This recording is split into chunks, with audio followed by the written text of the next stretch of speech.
Hello, everyone. Welcome. My name is Cassidy Diamond.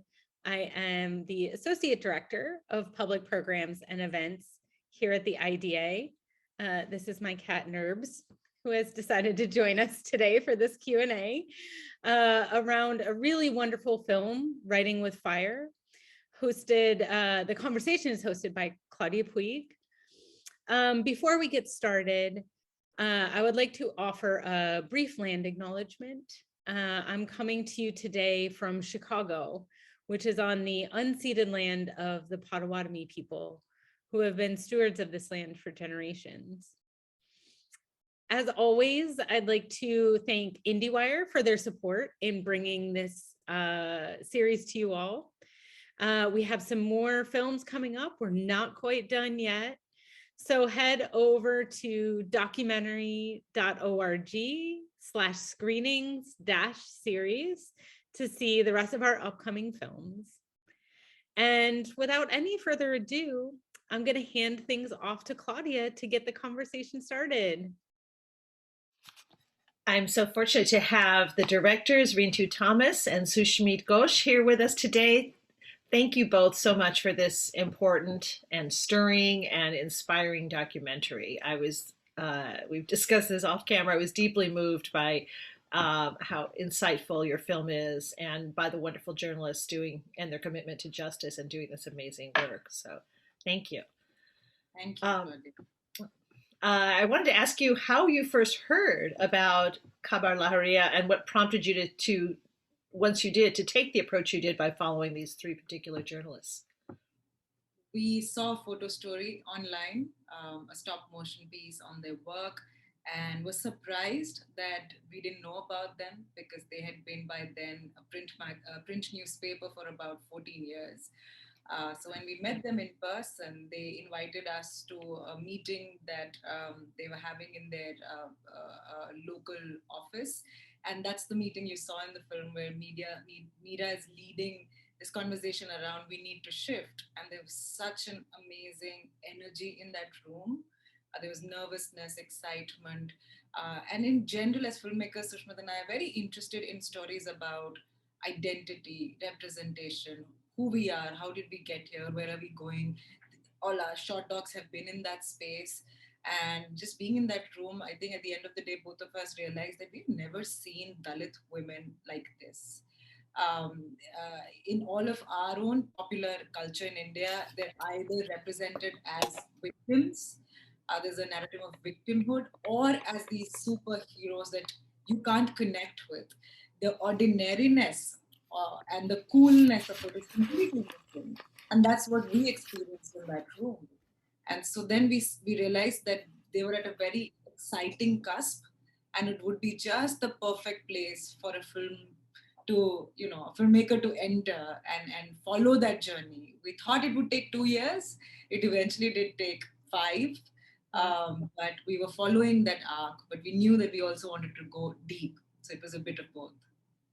Just as the transition happened to the digital, yeah. How lucky you were to be in the room at that moment. Yeah, that's amazing. I love that scene where they're all gathered around. It's so different from those of us who've worked in newsrooms. It's so different from what we know in the United States. They were all, first of all, seeing all women was wonderful to see them sitting on the floor and so many young people. It was really, really wonderful. How did you? By spending time in that newsroom, how did you decide? I'm sure there were other people who had interesting stories as well. How did you decide on those three particular women, Meera, Sunita, and Shamkali? I mean, we could have pointed our camera at any one of the 23 and there was a story sitting right there. And I think again, we were very lucky to be there in that one meeting because it spread out about 3.5, 4 hours. And the energy in the room was extremely charged. And what essentially happened was that the women had been told that there's a film crew coming in from Delhi. We had been speaking to Khabar Lahariya for a long time about this potential sort of, film on them. They were very curious about why we would want to film. And we said, we filmmakers look at our body of work. We don't know where this story is going to go, but we would love to just be there. And they said, all right, come along. There's this meeting happening. And incidentally, we just happened to sort of take our cameras along, because usually for recce's, we don't take our cameras. And as we settled into that room, bang, like the meeting started, and some people wanted this shift to not take place because they were in love with the print medium. They'd spent 14 years of their life as print journalists, and this was completely new territory, while Meera and the others in the leadership were just like, we have to make this shift. And it was almost like, those films you watch, like, the New York Times editorial or a boardroom meeting where all the journalists are like locking horns over the direction that the paper is going to take. Just that this is taking place in the heart of Bundelkhand, in an attic of a shop where the women have gathered, right? And I think Meera was an automatic choice because she was going to lead this transition. And the success or the failure of the newspaper would have been her own success or failure. And she's also someone who, as a personality, is very grounded, very earthy, very composed, very calm, and is able to sort of settle, rougher waters very easily. And there was a huge amount of respect for her in the room. So for us, she was an immediate choice. Sunita was the youngest in the room, and absolutely anti-establishment, constantly challenging everyone in the room, especially Meera. Why are we doing this? Why should we do this? What's the point of technology, etc., etc. And just seeing that energy in her, she was a perfect foil character to Meera. And very early on in the course of filming also, we found out that she was extremely ambitious about her own career and her own vision of who she wants to be as a Dalit woman. And Shamkali was that perfect sort of third character who was very confused about this shift, very anxious about technology. And in a sense, she represented the anxiety of pretty much a lot of the women sitting over there about whether or not this would be successful and what kind of an impact it would have on their own lives. But we also felt that there was something very beautiful about her as a person, and tender yet firm. And so, these were the three sort of like choices that we made. Also, I think that very briefly, like all three of them are in very different spaces in their own personal lives. Meera married with 2 children with a husband who doesn't necessarily agree with her career choices. Sunita with the pressures of getting married and having to make a choice between her career or marriage, typical. And Shamkali going through a fractured domestic life, and her entire life was invested in making sure that her 2 sons would be able to grow up to become good men. And so, it was always going to be, how do we show their inner worlds while also we see them navigating the complexity of the world outside. So that's broadly how we boil down on the 3 of them. Those such good choices. Well, speaking of showing their inner worlds and just showing their everything around them, you had such amazing access to them. It was almost like you were, it was like a ride along, or like you were embedded there with them. How did that happen? How did you establish that level of trust that you could have that kind of access? We were actually, it was interesting, our entry into this entire space, because not only were we outsiders to the situation, but we're also outsiders in terms of identity. So we're both not Dalit. We come from a very different class, a more privileged class. Through our entire work, we've always been very aware of that. And filmmaking just generally as an act is, it is, the relationship is always unequal. You're always entering into a world that's not yours, always pointing the lens at someone whose reality is very different from yours. So here it became slightly more complicated because you're talking about also caste, experience that we don't have. Our approach was to, when we approached them, they were used to being in the public gaze. There were short films made on them. So they thought this is going to be another, city filmmakers making a film. And after, I think, the third or the fourth month, Meera was just like, "Is this done? When can we watch the film?" We were like, "We've not even begun," you know. I think they were worried in the beginning that what are these guys doing? Is all this hard work ever going to pay off? And then eventually they just got bored. But what happened in that process was a, a building of trust.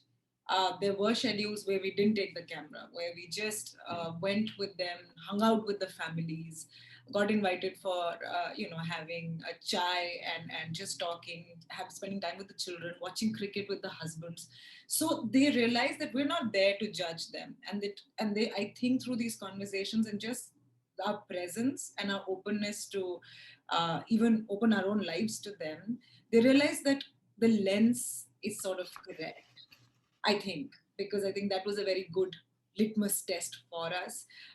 And the access to the inner worlds happened in Meera's case very immediately. I think the second or third time we met her, she was like, "Yeah, come home." And the portion where she's talking about my husband didn't agree with me about my career choice happened in the very first time we shot. So she was very confident about who she is, where she comes from. Shamsali also was quite open to, come home and meet my family. Sunita took a while. She said, "You can interview me, you can shoot me when I'm doing my work, but you can't come home. And you can contest that." We said, "Fine, no problem."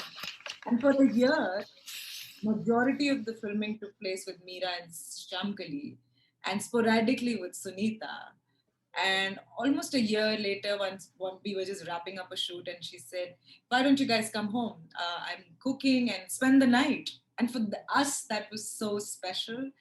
I think that the friendship, the trust, and our own process of consent at different stages gave them the confidence that their story would be sort of safe in our hearts and our minds, I think. That must have felt so wonderful to be invited into her world like that. Yeah. You mentioned the men in their lives, and each one of them do not have supportive men, whether it's husbands or fathers, and I appreciate the way they sort of deal with it. They kind of laugh about it, or just sort of go with it, or I guess accept it because that's sort of how they're used to the world being that way. But I wondered, what you felt as you saw that, or if they ever talked to you, maybe off the record, about the frustrations of it, and just didn't want some of that to be on camera. I think it's very interesting. It's our own process of discovery, because we saw Meera's husband as, on the very surface, as someone who's not supportive and so, dismissive and expected. Mm-hmm. But as we started spending time with him, we figured that he's more of a gray person. He's not the bad guy. There are pressures on him as a Dalit man who stays at home, and whose wife is bringing the money in, and therefore has the decision-making power that his friends' wives don't. And so it's a bit of a struggle. It's a bit of a push and pull. Their love life is actually really beautiful and reflects like a very complex, deep relationship. He's the one who takes care of the girls when she's away, so she can be, not worried. But he also gives her a tough time, and sort of makes her feel guilty in his own way. So it's a bit of a complex relationship, and we went with it with complete openness. And he does get worried about her. So we wanted to just not portray him consciously as like this bad guy. We were more focused on how Meera negotiates that. Right. Sunita's father is actually a feminist. Well, it sounded like he was complaining a little bit about, they want educated women, but then they don't let them work. So I did kind of get that too. I wasn't sure exactly where he came down, but I was intrigued by that observation. I think it was the hardest part to cut down for the film, her father's part, because he's a very unusual person. He supported her studying from a mine laborer as a child laborer to finishing her education, single-handedly supporting a family of 5, where she's the youngest daughter. He's backed her, and the friendly banter between us sort of gave us a sense of where she comes from, where she Yeah. gets her from. Yes. It was very hard to watch them as a family make the choice around her marriage, and it went on for years till she finally made the call.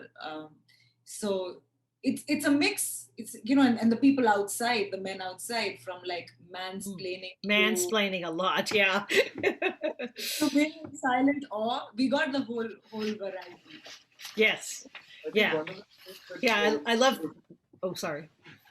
one of the things that we also sort of like talked a lot about, which we felt was going to be a challenge filming, because how do you imagine something like that, was, you know, the guilt that a woman, especially a working mother, carries, or a working woman carries. And we've all seen it play out in our homes, in the sense that, you know, the mother figure or is always presented as a nurturing caregiver, but the choices and the decisions that need to be made to run the household always lie with the patriarch, right? And that's how it plays out in our communities, in our societies, in countries across the world. And that was a conscious conversation that we continued to have through the course of filming. Like, how do we bring in this sense of guilt that a woman carries, where she has to make a choice of staying away from her children and work in the field, and or you know, coming back home earlier and serving her husband food, you know, without having these women actually talk to you.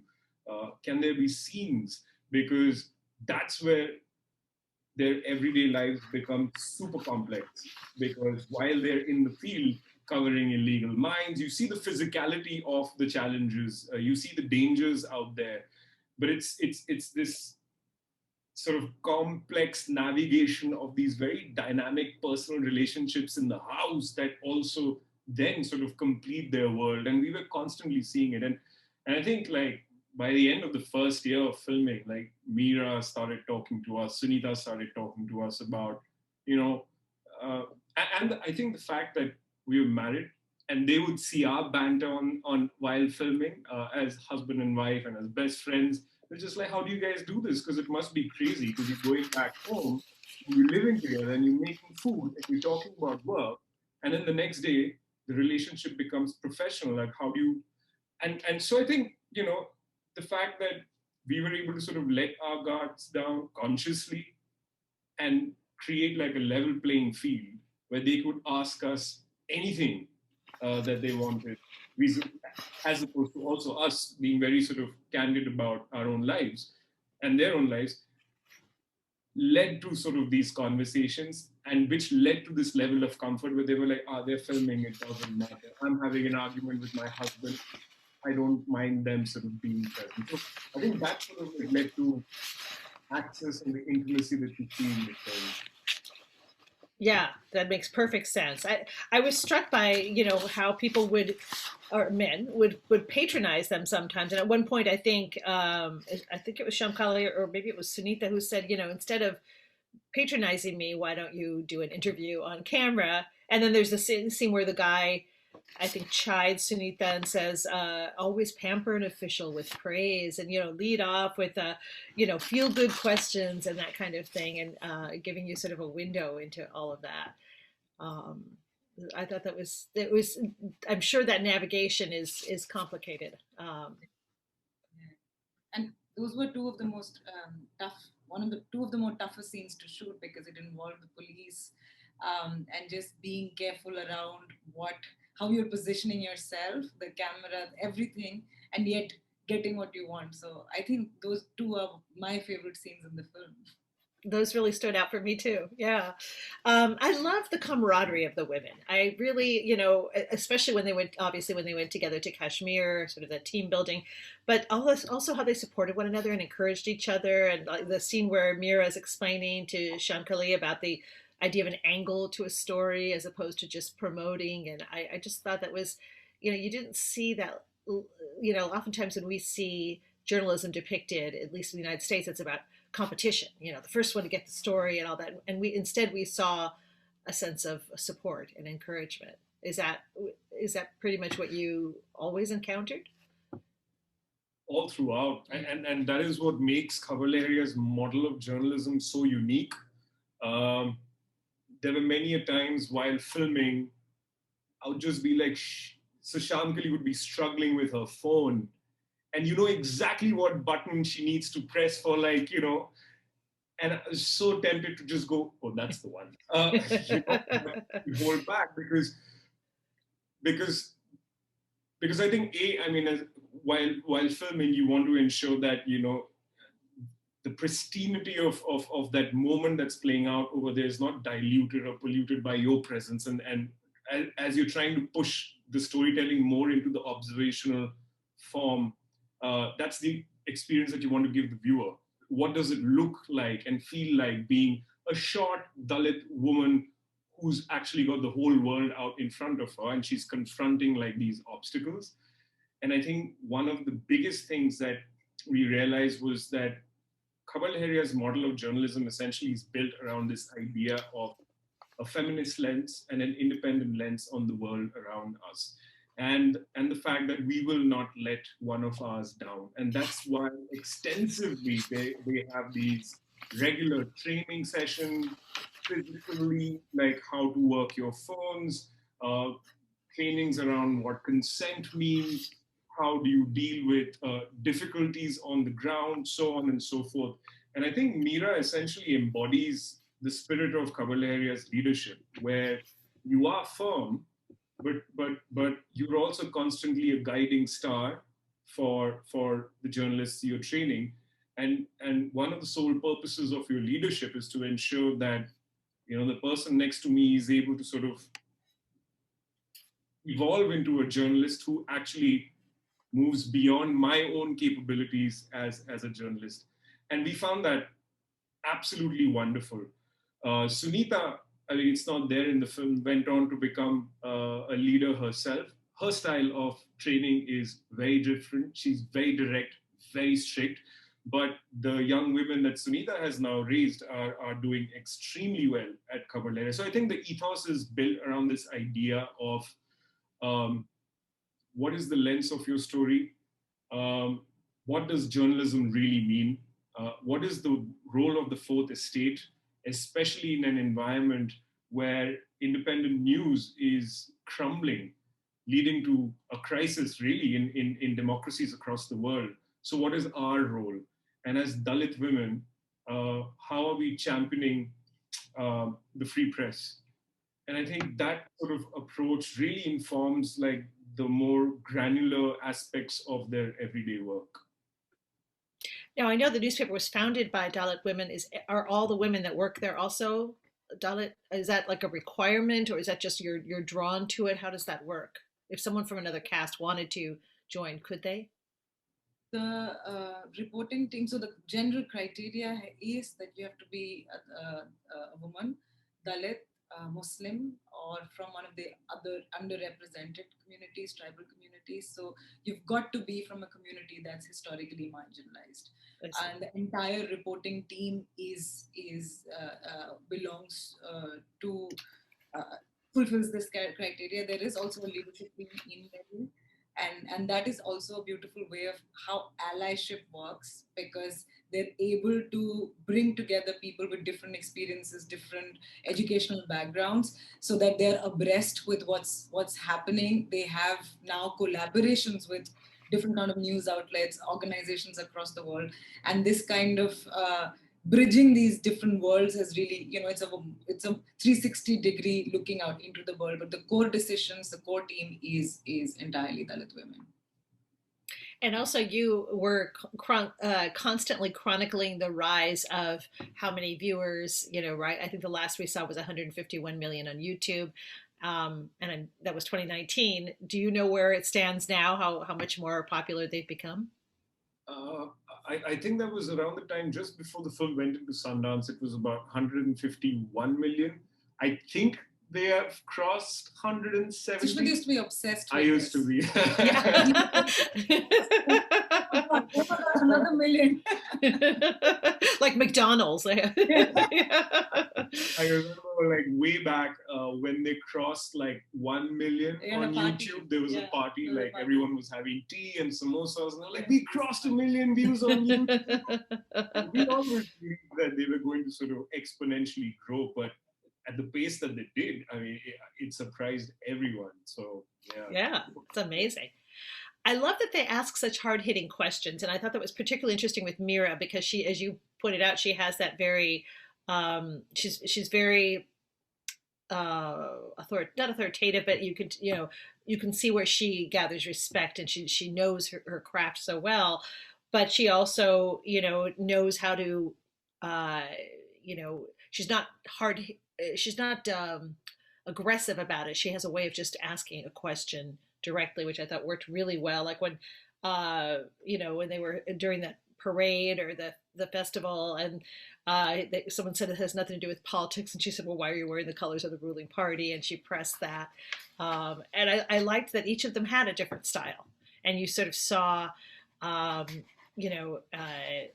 You saw how that worked for each one of them, and I feel like she was sort of the heart of it in terms of the she was talking about, while we're working journalists, we're also fighting to transform our society.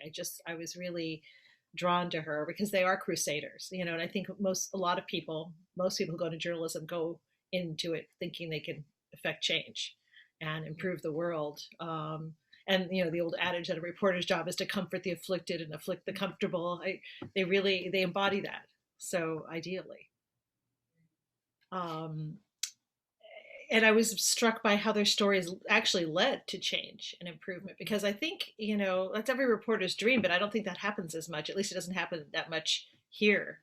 It's the occasional story that actually leads to something changing, but it seemed like, you documented so many examples of things improving, or because they've shined a light on it.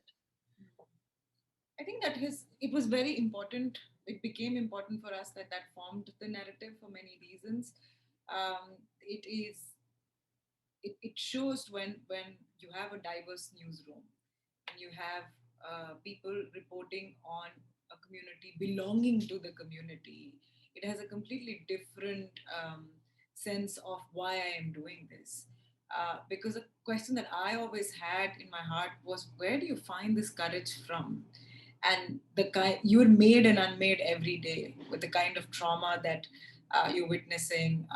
And on an everyday basis, you're not seeing tangible change. Yet you're showing up every single day with the same conviction. Where does that? So that was one of the leading questions for us as we went on. And I still don't know the correct answer to it, to be very honest. But I do believe that it comes from the sense of, if not me, then who else is going to do this? Yes.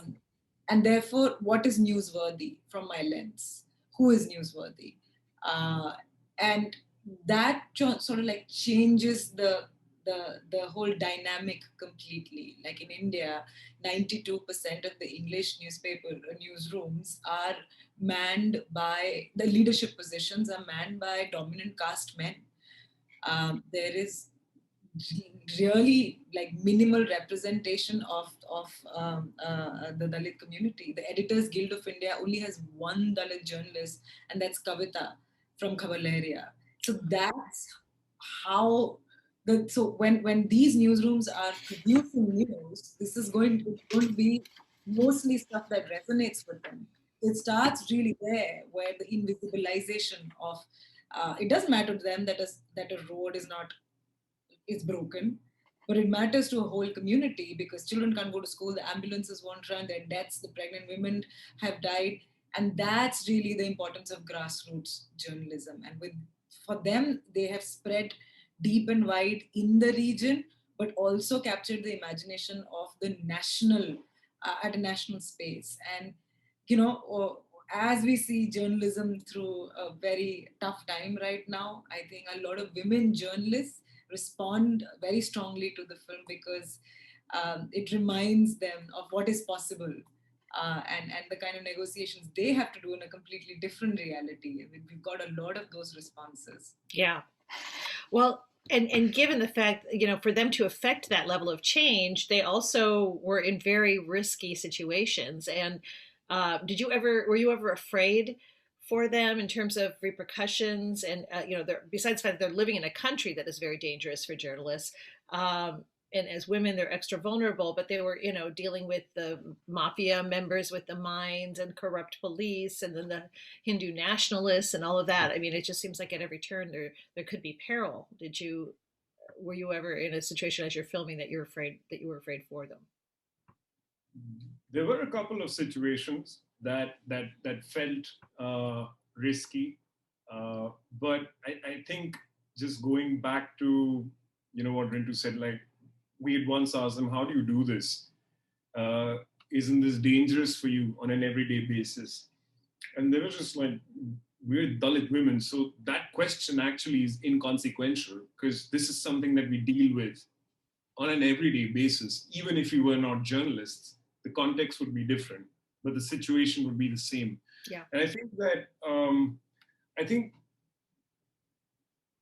think the fact that people in these parts of the country have never witnessed the power of a Dalit woman. They have not witnessed Dalit women walking out of their homes in the Bundelkhand region where the film has been shot, with phone cameras and challenging patriarchy and authority figures in society.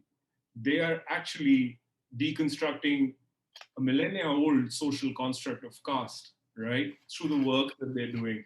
And I think in the course of doing that, they're challenging a lot of stereotypes about what can and cannot be done. And I think that when in their own homes, when their own daughters and husbands and fathers watch them do what they're doing, they're changing mindsets. And I think that that change has been brought about, like, within their homes and outside. And it also allows for sort of like this layer of, strangely, a layer of protection, because now they're extremely visible as journalists, right? And they're exceptionally popular. And they have amazing strategies to deal with conflict. Like every time things would go out of control, they would find a way to sort of like, let the steam off. And strangely, create a situation where from an argument it would go back to a zone of conversation. And you see that playing out in the scene where Sunita is surrounded by the men. Mm-hmm. Yes. Eventually, I mean, what we didn't keep in the film was that this man who was haranguing her eventually came back to her saying, "I'm so sorry, but I don't know what else to do because, it's really frustrating. All the journalists just want money." This was, of course, off camera. So they have like this master tact in terms of being able to negotiate and also find their way around the system. Mm-hmm. They have a lot of allies within the administration who will never publicly come out to say, "We support the women at Khabar Lahariya." But right. By being in positions of power, they are also allowing for these women to be able to continue doing the work that they're doing. So it's sort of like a mix of a lot of things. Mm-hmm. Yeah. That's part of their ability to negotiate so well. They are hard hitting, but they know how to do it, and they don't get angry. And it's really, I feel like it should be shown in journalism school as a master class in, how just amazing reporting. Early on, we see the husband of a woman who's been repeatedly raped, and while the police did nothing to arrest the rapist, say to Meera, "I don't trust anyone but you," which I thought was so wonderful that they did trust her. And I love how they inspire trust in their subjects.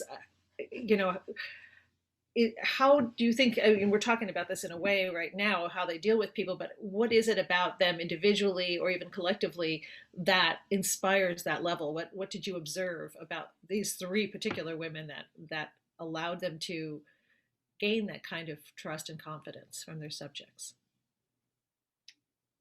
The presence and the experience that they've had in the region. Now, next year it'll be their 20th year, and most of these, in the early times when they were print, most of these were media dark villages. So essentially, where mainstream media would not care to go, these women would go on foot, report stories, publish, print, and distribute the newspapers. So, people have seen them around, like the physicality of all this labor. And that has over time built a certain amount of general goodwill and trust, and people find it easy to approach them. There have been so many times where we've been in a in a market, and suddenly someone's come up to them and said, oh, you came, and now there's water in the hand pump, or like there's no electricity in my village, can you come, here's my number. And they would always respond, always take down that number, the name of the head of the village, and follow up. And that's the other thing, the whole act of following up. So they do a story, report it, and once it's out, I think about 2 or 3 weeks later, the same reporter follows up on it to see if there's been any action done. And if people are refusing to speak, then they'll just flip their phone and say, this person's just refused to talk to me. And, it's just demanding accountability on behalf of people. And the fact that they themselves are survivors of the injustice that they're reporting against is not lost.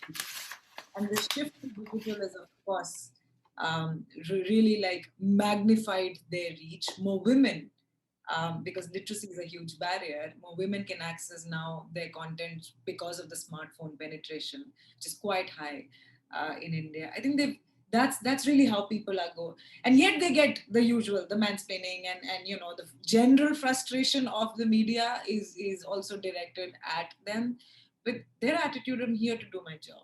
Yeah, I'm going to focus on that, and let's just get on with it, which is really amazing to experience.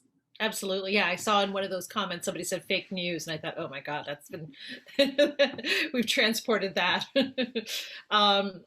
You talked about their accountability, and it struck me that the police particularly and the authorities always had these sort of bureaucratic excuses, like, oh, we don't have the data, or I wasn't working there that time, or I wasn't in the office that day and you need to go next door or something. It was just a way of sort of putting them off all the time, and those handy excuses, and they wouldn't be put off, but I think some reporters might be. So their tenacity really came through there. But is that what you encountered when the authorities, were they kind of trying to be dismissive? Were they sidestepping? Are they just all corrupt? What exactly fuels that? It's like a combination of a lot of those things, actually. I think people over there sort of, when Khabar Lahariya made the shift to digital, they witnessed women with camera phones who were recording them live in an interview. And it's almost impossible to dodge that kind of a situation. And everyone in India, I mean, India has one of the world's highest levels of penetration of mobile phones. So pretty much, I mean, a house might not have electricity, but it would have a mobile phone, as you saw in the case of Sunita, right? Everyone has mobile phones. And everyone in those parts of the country knows the work that Khabar Lahariya is doing. I think the shift to digital essentially has amplified their digital presence and allowed for more viewers. So when you're an authority figure, and when you have a reporter from Khabar Lahariya sitting in front of you, although the context is that she's a Dalit woman and you would typically be dismissive, the new context is that she's a Dalit woman journalist who has her phone pointed at you and she's asking you exceptionally difficult questions about transparency and accountability. You have nowhere to run or hide. And these women sitting in front of you would find ways using the internet to tag your boss or the higher authorities or the ministry to ensure that you're doing your work. Where do you go? So what we saw as generally dismissive within the administration and their male peers in the first year of filming turned to muted respect by the time we ended filming, because it was like, woo, I mean, you're here, okay, I have my papers ready for you and this is my response. Or the men, the journalists saying, wow, we just saw your show, Sunita, like it's exploded on the internet, like maybe you could have tried this kind of music, but this is great content. Continuing to mansplain. But still admiring them, at least, yes. Yeah, we saw a little bit where you showed, I think it was the male TV reporter, and he's like, we can just use the script from the murder thing from the other day. And, they're actually out there doing the work. What also intrigued me is that they're witnessing what so much of the world is witnessing right now, which is the rise of nationalism and that religious fervor and fundamentalism, and then the clinging to weaponry, encouraging violence, and they're living in a country that's obviously very, it's in a perilous time. It was, to me, that was very reflective of what's going on in the world, and obviously the shift to digital and all of that. I mean, it's some of it is very specific to where they are and to being Dalit women, but some of it is extremely universal. And was that a balance that you were trying to achieve? Yeah, halfway through the film, with the entry of a proud boy, so to speak, in the film, Yeah. the context really shifts, and the film becomes more, in a sense, political, and we're pulling onto a larger picture. And I think our lens essentially was, how do we place these Dalit women journalists and what they're doing in context to what's happening in the world? Because it's really important. It's not like a local issue. This is not something that is happening just in this part of the country. It's also happening in the Philippines and in Poland and UK, and the US just witnessed it, right? 4 years. Yeah. So how do you create and stitch those layers in the edit where when a viewer watches the work Meera and her team is doing, they can feel the danger, and then they can feel the importance of what really the fourth estate can do. And the fact that these are not community journalists, they are professional journalists. They might not have gone to journalism school, but their lens is extremely sophisticated and their processes are watertight. And I think that these were some of the key things that we sort of talked a lot about while filming, and especially during the edit. How do we present them as women who can stand shoulder to shoulder with some of the best in the world? And so the choice of cases, the choice of certain aspects of the narrative, the rise of the right, and how do you move through that kind of a volatile and charged space, and how the internet now has been used as a weapon of hate. And can it then, and this begs the question, can it also be used by Khabar Lahariya? And that's a great model. If there was no internet, Khabar Lahariya would still be 5,000 readers of a physical newspaper a month. That's it. I mean, that you'd cap it at that, right? Their growth is also because the internet's been around, right? So these are some of the strings that we were sort of stitching together, and wanted to present a story that is extremely unique to the Indian context, but equally universal to wherever you might be sitting. So. No, you completely succeeded there. You talked about stitching it together and in the edit, and I think I saw that you both did various things: editing, cinematography, editing, sound. You really were involved in every aspect, it sounds like. The fact that we sort of our marriage survived this film. I would not recommend this, but yeah, it wasn't easy, but I think I think we came out stronger and happier by the end. I mean, as we keep telling everybody, we've been married 6 years. It took us 5 years to do this. It's almost like birthing a child out into the world, and now she's out there and she's doing her thing, and we're watching like proud parents. Proud parents, right?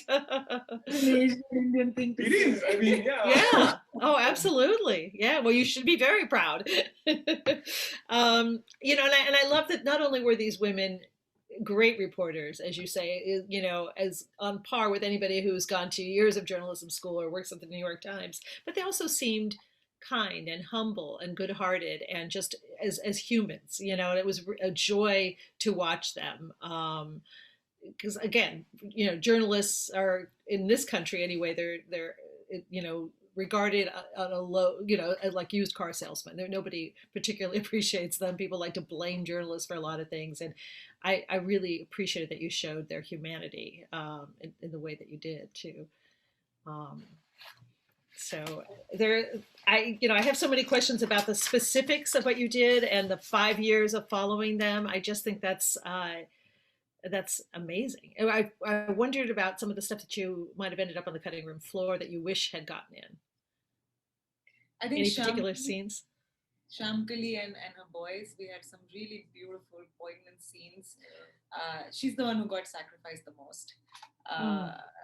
Because of the entry of Satyam, we had a new character to balance, and we wanted to give him also a sense of interiority, so he doesn't come across as this kind of like unreasonable person for no reason. A little bit of personal history is important to understand where he comes from, even if you don't agree with him.